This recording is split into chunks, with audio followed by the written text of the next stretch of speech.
Hello guys, আসসালামু আলাইকুম। Welcome to my Ramzan mini blog. আজকে রমজানের ডে 10। আজকে ব্লগটা শুরু করলাম সেহরি থেকে। সেহরিতে উঠেছিলাম, তারপর সেহরি করে নিলাম, ভাত খেয়েছিলাম, তারপরে চা খেয়েছিলাম, তারপরে একটু মিষ্টি খেয়েছিলাম, তারপরে ঘুমিয়ে পড়েছিলাম। তারপরে ঘুম থেকে উঠে সকালবেলা গাটা ধুয়ে নিয়েছিলাম, তারপরে নামাজটা পড়ে নিয়েছিলাম, তারপরে ইফতারির জন্য ফল কেটে নিয়েছিলাম।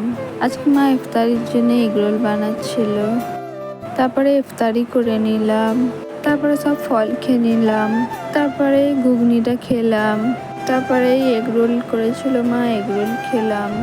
তারপরে খাওয়া দাওয়া করে নিয়ে তারপরে সন্ধ্যেবেলা বাজারে গেছিলাম, কিছু কেনার ছিল ঈদের জন্যে। তারপরে আমার কেনা কমপ্লিট হয়ে গেছিল। তারপরে ফুচকা খেলাম, তারপরে আইসক্রিম খেলাম। আজকে ভিডিও এতটা দেখা হচ্ছে, next video. Bye bye. Video ভালো লাগলে লাইক, কমেন্ট, সাবস্ক্রাইব।